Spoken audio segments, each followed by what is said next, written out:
Todo bien.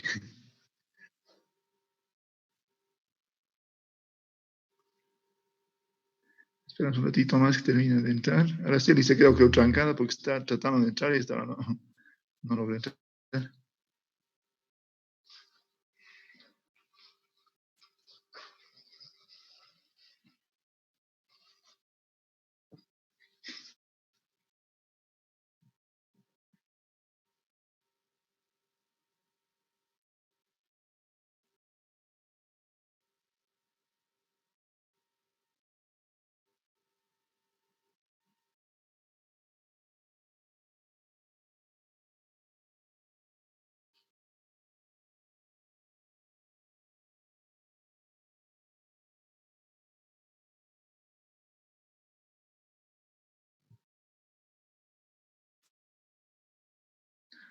Creo que por el momento estamos todos.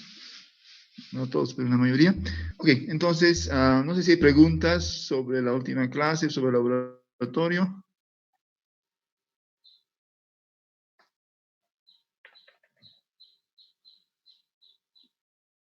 ¿Todo estaba en Doctor, orden? a mí me queda un poco la duda. Bueno, ya avanzamos un poco en el laboratorio de coronavirus, pero Ya, en el equilibrio químico estábamos revisando un poco y me quedó la duda de cómo utilizar el F-Sol más que todo ya. y cómo es que se maneja más o menos el ciclo para que sea iterativo. Intenté resolver el problema con el Solv nada más y viendo un poco de tutoriales.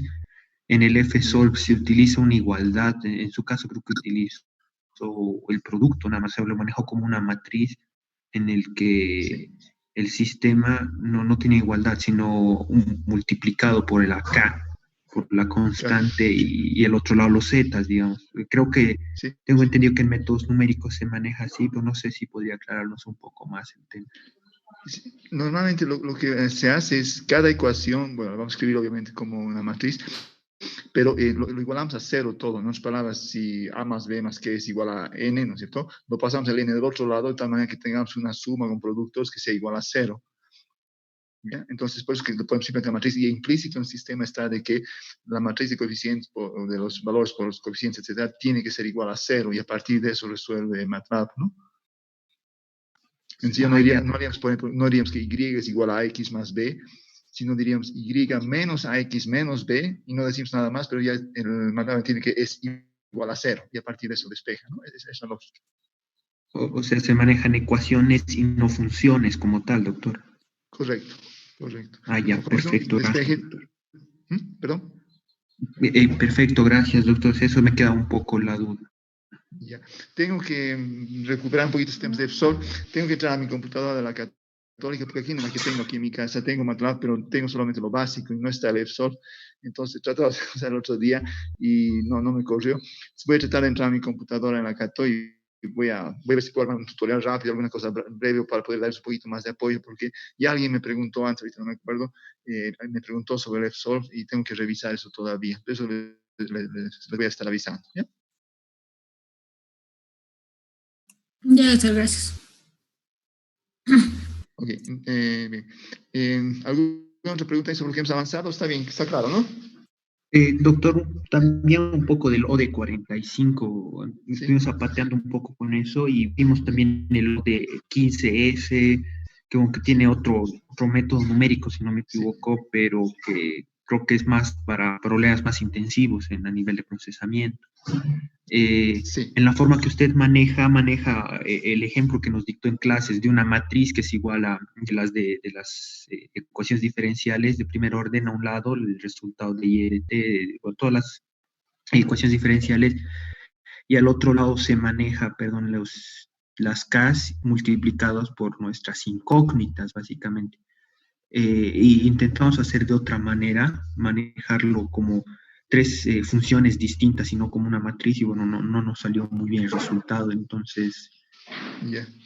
un poco la duda también con el manejo de la función y también las condiciones que maneja, porque usted pone dos constantes, la A y la B, que bueno, serían nuestros equivalentes al K1 y K2. Ahí me queda la duda de cómo obtenemos esos valores o hacemos tanteo, no sé.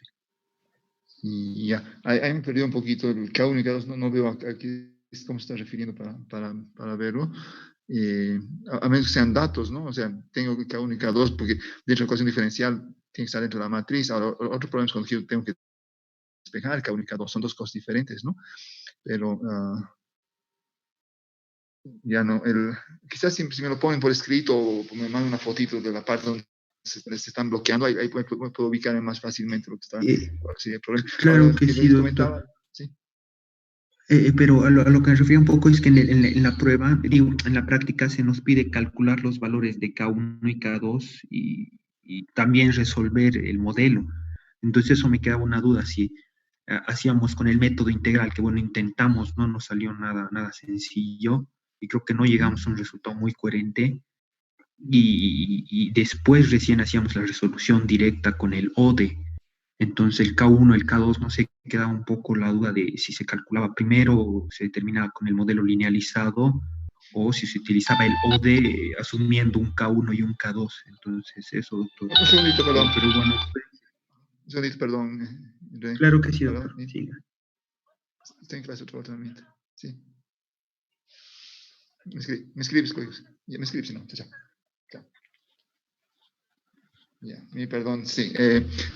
Simplemente para que me ubique, cuando dice K1, K2, estamos hablando de las constantes de equilibrio o las constantes cinéticas. Las constantes cinéticas, estábamos hablando del modelo cinético del coronavirus en este caso. Ah, ya, ok, porque estaba pensando en el problema de los equilibrios químicos, que estamos en otra cosa.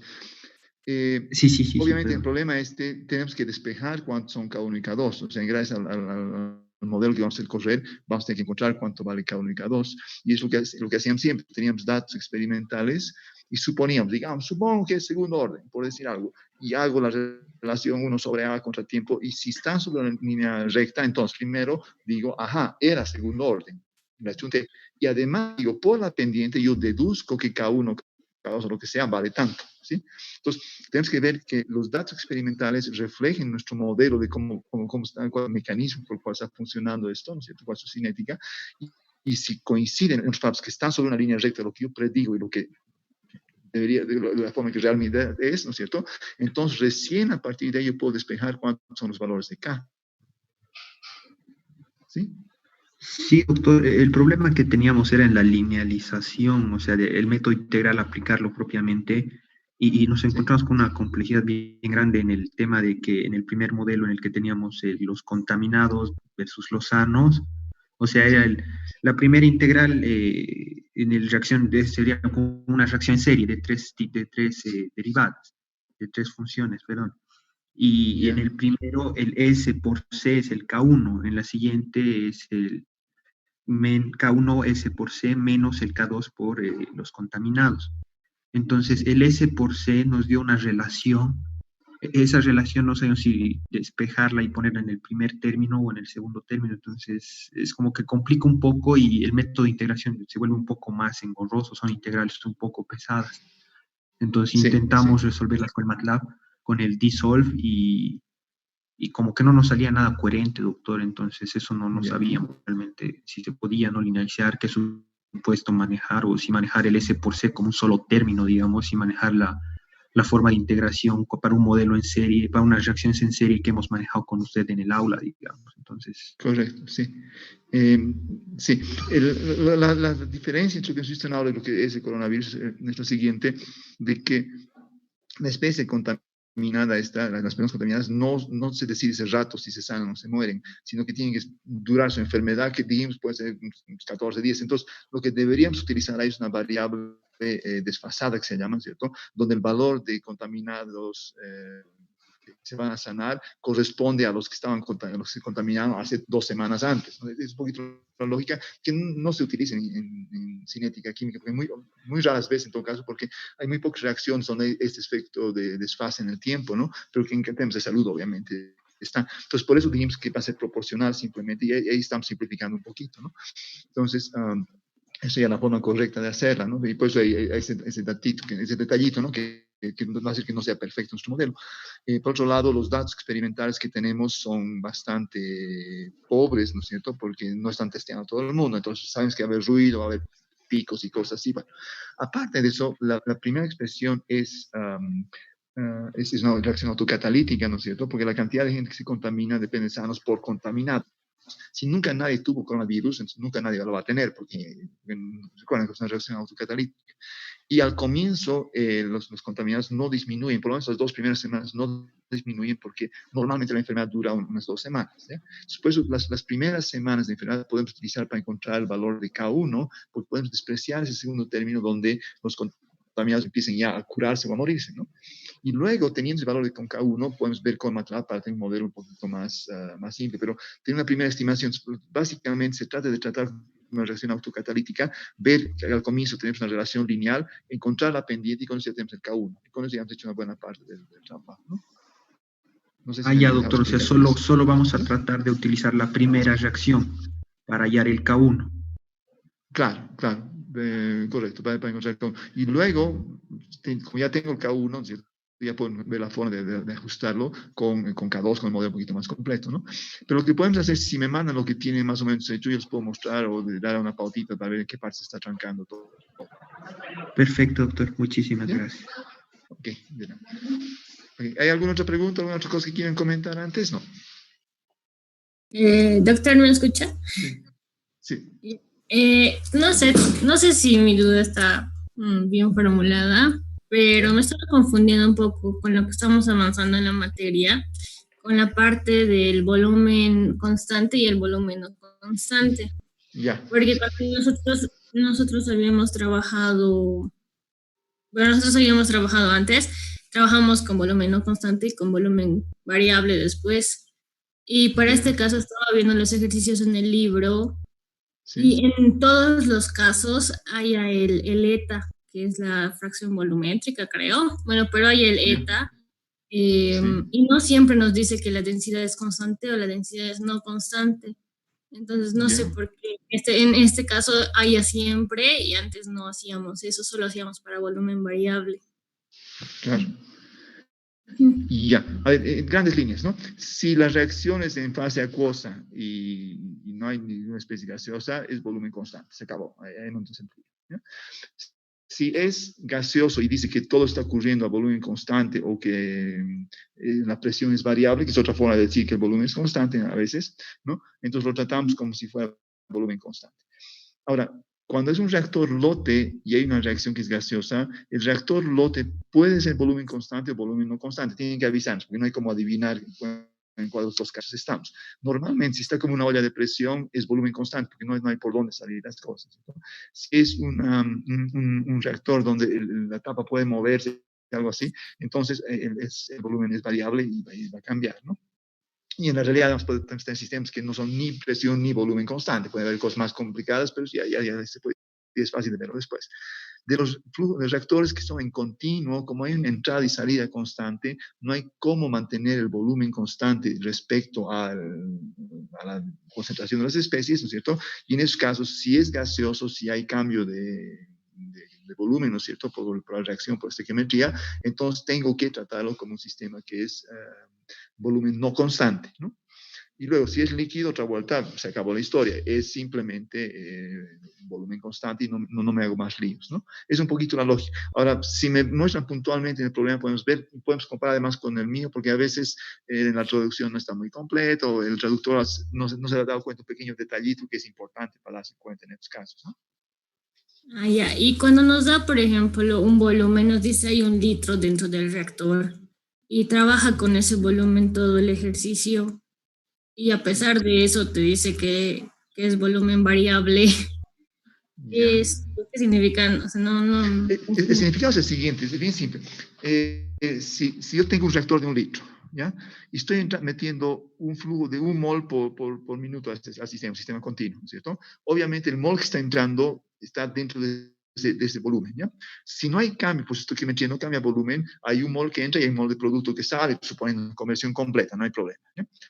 Si 1 mol de A me da 2 moles de B, por ejemplo, ¿ya? Entonces la reacción es volumen no constante, ¿ya? El reactor no cambia de forma ni de volumen, es la reacción que está volviendo volumen no constante. Entonces, ni bien meto 1 mol de algo, empieza la reacción, el mol se vuelve 2 moles, empieza a volverse 2 moles a medida que va avanzando la conversión, y eso hace de que al expandirse la cantidad que acaba de entrar para reaccionar, está empujando a los demás moles que están dentro del reactor fuera más rápidamente. Su tiempo de residencia en realidad va a ser menor, porque como está habiendo expansión, porque la reacción no es en volumen constante, evacúa más rápidamente los gases del reactor mismo, ¿no es cierto? Y eso hace que, aunque el volumen es constante, la reacción se está comportando de una forma no constante por la estoquiometría. Y eso hace que se está diluyendo más rápido y está haciendo que su cinética sea un poco más lenta de lo que hubiera predicho si hubiera estado con volumen realmente constante. No sé si Kiko nos ha explicado.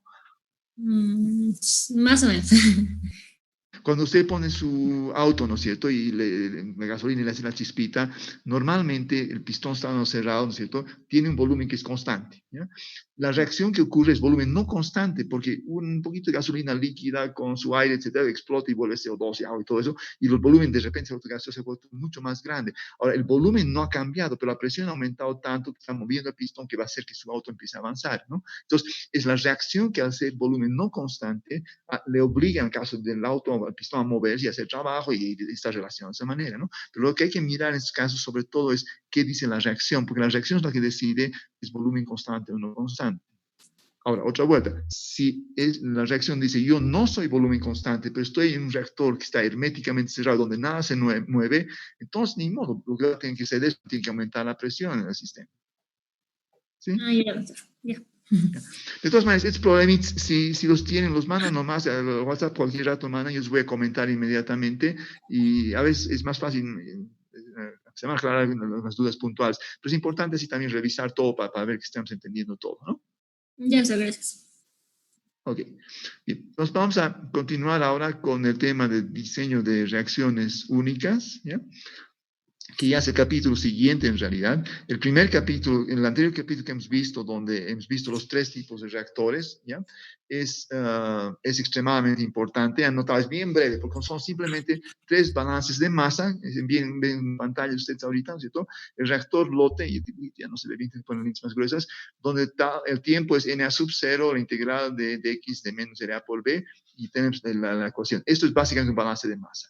Para el reactor mixto hemos hecho exactamente lo mismo, ¿ya?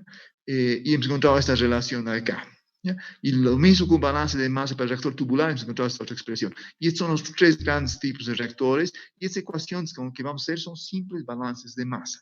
Y lo importante, y es lo novedoso aquí, es lo que confunde un poquito, es de que si yo, para resolver cualquier sistema, si yo grafico XA contra 1 sobre la cinética o 1 sobre la cinética por el volumen, en el caso necesario, voy a tener una curva característica, ¿no es cierto?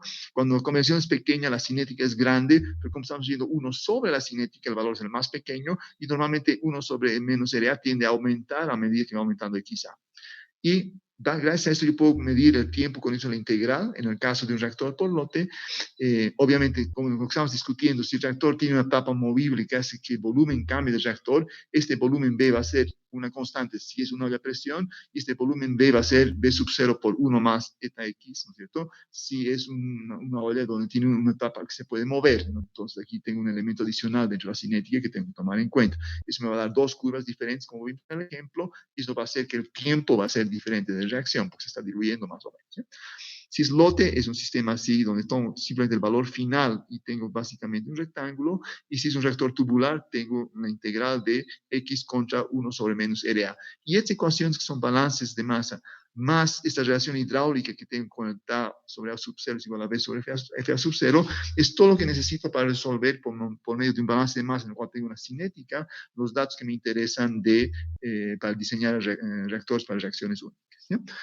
Este capítulo que hemos visto en la anterior clase es bien breve, solamente introduce el concepto de tau, es bien simple, pero no obvio, no evidente, en el sentido de que es bastante novedoso en cierta manera. Entonces hay que acostumbrarse un poco, y por eso ese capítulo tiene menos teoría y más ejercicios, y hay que hacer los ejercicios.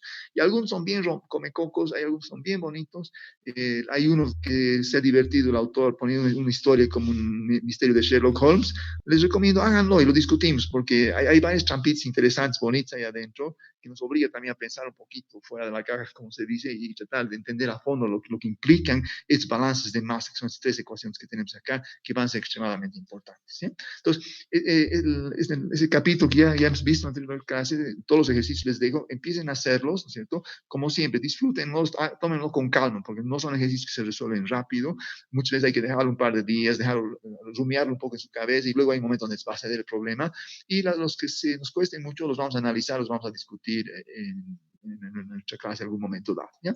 Estoy pasando a la siguiente, donde estamos empezando a jugar un poquito más con estas relaciones, ¿ya?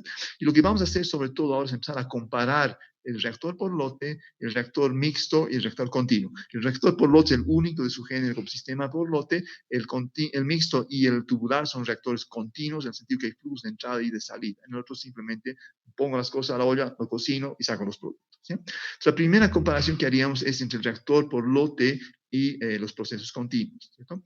Primero, el lote nos da flexibilidad. Es como la olla que tenemos en nuestra casa, en la cual podemos hacer un fricasé, podemos hacer humintas, podemos hacer pan, podemos hacer arroz, o fideo, lo que ustedes quieren, ¿cierto? Es un reactor que sirve para un montón de cosas. Generalmente tienden a ser utilizadas en cosas, pequeñas cantidades, pequeña es una palabra relativa, y que además son muy flexibles, porque terminan de hacer una producción para usar otras cosas. Los continuos se utilizan sobre todo para cosas que son mayores cantidades, generalmente están a dedicación exclusiva. En este caso tenemos bien calibrado, bien armadito, como para que ocurra una reacción, y nos dedicamos solamente a hacer esa reacción en ese reactor. Entonces, más que todo lo utilizamos para reacciones que se utilizan en grandes escalas. Todo es relativo, pero bueno. La comparación entre el sistema por lote y el sistema continuo es una comparación de tiempo. Yo tengo que comparar tiempo, tal como entendemos como lote, con el tiempo-espacio que es propio al continuo, ¿ya? Ahora, en el caso del continuo, tiempo-espacio es una relación simplemente hidráulica, ¿no es cierto? Es el volumen sobre el caudal que estamos haciendo. O voy a utilizar en función del flujo molar, hay varias formas de expresarlo, pero es la idea del flujo nada más, ¿ya? En el caso de un reactor por lote, yo tengo A, en el eje X tengo tiempo, aquí tengo la concentración de A tengo inicialmente es A sub 0, y a medida que va pasando el tiempo, la concentración de A va cayendo. ¿Hasta dónde voy a dejar que yo caiga esto? Es una decisión mía. Yo voy a decidir hasta dónde voy a parar. En este caso, paré aquí, porque probablemente ya no es económico continuar. Aquí he parado, saco los productos y aquí tengo un tiempo muerto en el cual tengo que recuperar los productos, purificarlos, tengo que limpiar el reactor, tengo que volverlo a armar, todas las cosas que tengo que hacer. Es un tiempo normal. Y una vez que he terminado eso, puedo volver a lanzar la reacción y otra vuelta. Entonces tengo ciclos, un ciclo compuesto por el tiempo de la reacción, que es un tiempo que puede variar según mi conveniencia, ¿no es cierto? Notan que en este caso del dibujo hemos hecho 3 reacciones con una conversión que va desde A sub 0 a este valor de A acá, más o menos al ojo de buen cubero, he hecho una conversión del 80%, pero también hubiera podido agarrar esa misma reacción y dejar que continúe así durante todo el tiempo, se vaya acercando asintóticamente hacia 0, y al final del tiempo aquí tenía realmente 0, y hubiera obtenido un rendimiento del 100%, una conversión del 100%, pero hubiera hecho el equivalente solamente de A sub 0 menos 0. Aquí estoy diciendo 3 veces el 80%, y aquí estoy en un rendimiento más grande que si hubiera dejado que la reacción continúe hasta el final en un solo lote, ¿ya? Los tiempos de preparación típicamente son tiempos constantes, ¿no es cierto? No varían, podemos entrar en detalle cuánto pueden variar, pero hay una decisión y un tema de optimización que puedo hacer dentro de esta cosa, ¿ya? Entonces, lo que podemos hacer es tomar un ciclo va a ser el tiempo de la reacción más el tiempo de preparación del lote antes de volver a lanzar una siguiente reacción, ¿no es cierto? Y decir de que la cantidad de moles que hemos convertido en este caso es A sub 0 menos A, ¿cierto? Y si multiplico por el volumen, voy a tener el número de moles de A que han sido convertidos. Eso también va a ser el volumen por el A inicial por XA, puesto que A sub 0 por XA es la cantidad de moles de A que fueron convertidos en el producto P por unidad de volumen, ¿cierto? Ahora, si esta cantidad de moles que se han convertido lo divido entre el tiempo del ciclo, que es básicamente el tiempo que va desde 0 hasta que está nuevamente listo para lanzar la reacción, esto es algo que yo puedo comparar con el flujo molar en el sistema continuo por grado de conversión que estoy usando en el sistema continuo. Este XA del continuo no es igual al XA del sistema por lote. Van a cambiar más de valores diferentes y también la decisión que yo tomo ahí. Pero es la única forma en que yo puedo comparar la conveniencia de usar un sistema por lote o un sistema continuo. Y hay muchos casos que podemos hacer, y vamos a inventar un par de ejercicios. Levenspin no hace esto, pero es bastante obvio cómo podemos optimizar esto, como para tener la mayor cantidad de producto. Por ejemplo, si estamos en época de guerra, no nos importa la economía, tenemos que producir la mayor cantidad de un medicamento contra el coronavirus, por ejemplo. En su tema de conversión no nos importa. Si haciendo conversión solamente del 40%, yo logro producir mayor cantidad, pues bienvenido, son más gente que se va a salvar. Entonces, es más un tipo de una lógica de economía de guerra, si ustedes quieren, pero es válido y eso podemos optimizar dentro del sistema, ¿ya? Entonces, ahí básicamente termina la relación que puedo hacer entre un sistema lote y un sistema continuo. Después, cada uno sigue su curso y como hay este tema de flexibilidad y de tamaño, ¿cierto? Muchas veces no hay esa pelea entre si lo hacemos por lote en un sistema continuo. En algunos casos sí, pero eso va a venir sobre todo cuando vemos efectos térmicos, que los voy a comentar después cuando llegue el momento, pero por el momento no hay mayor cosa que decir entre ambos, ¿sí? Cuando hago una comparación en procesos continuos, ¿no es cierto? Tenemos las dos ecuaciones y aquí para una reacción cualquiera, quizá la cinética que está aumentando con quizá 1 sobre la cinética, perdón, ¿cierto? Hemos dicho que el volumen equivalente o el tiempo, se llama el tiempo-espacio, pues cualquiera de los dos estamos expresando en términos de eso, hagamos volumen que es más físico, etcétera. Diríamos que para un reactor mixto es el área comprendido dentro de este rectángulo de acá. Eso corresponde al volumen para un reactor mixto, ¿cierto? Para la misma reacción, la misma cinética, implica la misma temperatura y todo, que está en el sistema tubular, es la integral que está con rayitas verticales rojas, ¿no es cierto? Y correspondería a la integral de esta zona de acá. Entonces, normalmente para cinéticas que tienen una expresión de ese tipo, en el cual va más lento cuando está más diluido y es más rápido cuando está más concentrado, ¿no es cierto? Entonces, tenemos que en regla general, el reactor tubular siempre le va a ganar al reactor mixto, en el sentido que voy a necesitar un volumen más pequeño, ¿no es cierto? O voy a tener un tiempo-espacio más pequeño para lograr la misma conversión. ¿Sí? Ahora, esto no siempre es verdad en todos los casos. Tomemos en cuenta una cinética que tiene una curva de este tipo. Noten, en este tipo de sistemas, 1 sobre R tiene un valor mínimo, lo que corresponde a que la cinética tiene un valor máximo en cierto punto. Hemos visto una cinética de este tipo en el caso de las reacciones autocatalíticas, en las cuales, cuando la conversión es pequeña, la cinética es pequeña, 1 sobre la cinética es grande. A medida que va aumentando la concentración del producto, la reacción se cataliza y hay un punto en el cual la velocidad es máxima. ¿No? Entonces, si comparamos un sistema, estamos produciendo donde la velocidad está en su máxima velocidad, un reactor mixto va a ocupar apenas este volumen dado por este rectangulito de acá. En cambio, un reactor tubular va a exigir un volumen que va a ser proporcional a toda esta área que estoy marcando aquí por la integral bajo la curva. En un caso como este, el reactor de mixto de lejos es mucho más conveniente que el reactor tubular. Pero si para la misma reacción yo tomo una conversión un poquito mayor, ¿no es cierto? Y quiero comparar esta área, este rectángulo de acá, con el valor de la integral debajo de la curva, ¿no es cierto? Voy a tener que la diferencia, en este caso, tengo esto de más en el caso del mixto y en el caso tubular tengo esto de más. Y algo de buen cubero, yo diría que este rectangulito de aquí con este medio círculo de acá son más o menos iguales y estamos en un punto en el cual necesito el mismo volumen en reactor mixto y reactor tubular. Al decir mismo volumen, se tiene un mismo costo de inversión y va a repercutir la parte económica y la conveniencia en fondo de hacer la reacción. Entonces, en temas va a haber una conversión y puedo calcular ese valor, ¿cierto? En el cual me va a dar lo mismo que sea tubular o mixto. Y si queremos un grado de conversión mucho más grande, el mixto, perdón, va a ser proporcional a todo este rectángulo de acá y el tubular solamente a la integral que tengo aquí abajo, ¿no es cierto? Y acá voy a tener la diferencia, o sea, este medio círculo, medio elipse aquí enorme, menos este triangulito mini de acá, y de lejos voy a decir, el reactor tubular es preferible. ¿Ya? Entonces, solamente inspeccionando la relación X contra 1 sobre menos RA, yo voy a poder darme cuenta cuál es el mejor sistema. Es bien visual esto, pero es infalible al mismo tiempo. ¿Por qué? Porque lo que estamos representando aquí es un balance de masa y sabemos que los balances de masa son sólidos como acero, ¿no? Ok. En 10 minutos se va a terminar esta cosa. Les voy a pedir que esperen un cachito cuando ustedes nos voten y les voy a volver a contactar en esos minutos. ¿De acuerdo? Sí, doctor. Okay. Continuamos, ¿ya? Ahora, dentro de este capítulo hay unos cuantos ejercicios, antes que empiecen a hacer comparaciones en redes de reactores, hay siempre unas cuantas comparaciones. No he querido repetir lo que está en el libro porque para eso pueden ver en el libro. Entonces, le he puesto una pequeña diferencia, por lo menos en 2 de ellos, ¿ya? Este es un problema del libro. A más B produce P con esa cinética. ¿Ya? Ahora, ¿cuál es la diferencia? Levenspiel es Avisage, un libro bastante viejito, ¿no es cierto? En la época en que lo escribió, en todo caso, no había computadoras, a menos que uno tenga la suerte de trabajar en esas super universidades. Incluso no había calculadoras electrónicas, o por lo menos algunos que no sean de contador, ¿no es cierto? O de librecambista. Entonces, eso hace de que en esa época los ingenieros se basaban mucho en gráficos, y este capítulo tiene varios gráficos que tienen su interés histórico, es simpático, pero en nuestros tiempos ya no trabajamos con grafiquitos, hacemos cálculos, ¿ya? Porque es mucho más fácil para nosotros, mucho más preciso y es más dinámico, podemos estudiar cosas más profundas simplemente en modelos matemáticos. Entonces, voy a retomar el problema del libro, pero no voy a usar los gráficos, y les sugiero, es interesante ver cómo funciona el gráfico, son cosas muy ingeniosas, hechas por gente que tenía medios muy limitados en el tiempo, pero hoy en día no se justifican, hoy día hacemos cálculo. ¿Ya? Entonces, lo vamos a resolver con cálculo y vamos a comparar con los valores que tienen los gráficos. Vamos a ver que los gráficos no eran malos para nada, pero lo importante para nosotros, insisto en esto, es de que tenemos que poder hacer los cálculos. ¿Ya? Entonces, tengo una reacción donde A más B produce P, es una reacción que está ocurriendo en fase líquida, por lo tanto no hay efecto de volumen, tengo la cinética.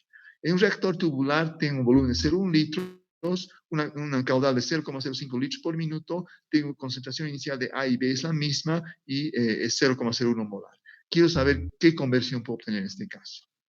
¿Ya? Luego quiero saber qué volumen de reactor mixto necesitaría para tener la misma conversión que el reactor tubular. Y otra pregunta, si uso un reactor mixto con el mismo volumen que el reactor tubular, ¿cómo cambia mi conversión? Entonces simplemente estoy intercambiando entre un sistema y otro. Es todo lo que estoy haciendo. ¿Ya? Entonces, primera pregunta, conversión, ¿qué hago? Bueno, es un reactor tubular. El momento que veo que es un reactor tubular, necesito el balance de masa para el reactor tubular, y eso es fácil, ¿no es cierto? Pero aquí primero he puesto los datos, lo primero que tengo que hacer es completar los datos, escribirlos, ¿no es cierto? Mi cinética lo voy a escribir en términos que sean fáciles para mí de manejar, contra XA, pues en 500 por A sub 0 al cuadrado, por lo menos X al cuadrado, me va a dar este número de acá, puesto que A sub 0 es un dato que yo tengo, ¿no es cierto? Tiempo-espacio es volumen sobre caudal, el volumen lo tengo, el caudal lo tengo, es 2. El flujo molar es la concentración inicial por el caudal y es 0,005. Estoy haciendo mis relaciones de caudal, mis relaciones hidráulicas para despejar tau y F, o el volumen, o la concentración inicial, o lo que necesitaran, ¿cierto? Entonces, simplemente esas relaciones se aprovechan, ¿no? Para la conversión, como es un reactor tubular, sé que es la ecuación que vale, son mis datos, ¿no? Entonces voy a decir, volumen, sabemos que es, tau, sabemos que es de 2, ¿no?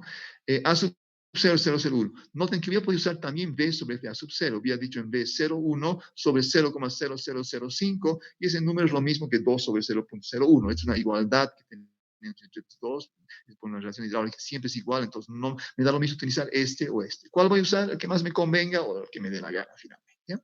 Eso es la integral de dxa de esta cuestión, 0xA. ¿Voy a incluir temas de volumen? No, porque está en fase líquida, no hay efectos de volumen, por lo tanto, por más que la estequiometría muestre que 2 moles producen 1 mol, como estamos en fase líquida, no me están afectando. ¿Ya?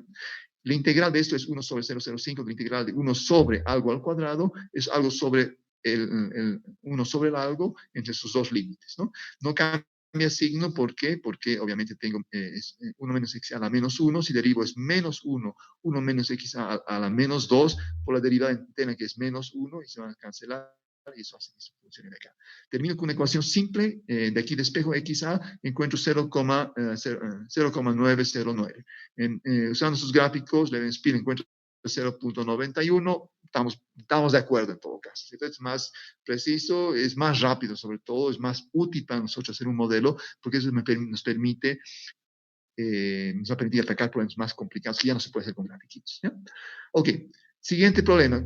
¿Qué volumen de reactor mixto necesitamos para tener la misma conversión? Ok, necesitamos la ecuación para el reactor mixto. Aquí está, es la reacción para el reactor mixto, son las condiciones, no están cambiando, ¿no es cierto? Tengo que decir, el volumen, es una pregunta, el volumen sobre el FA sub 0, lo que he calculado, es la conversión 0,909, lo que hemos calculado hace un ratito, sobre la cinética 0,05, 1 menos x el final que tenemos.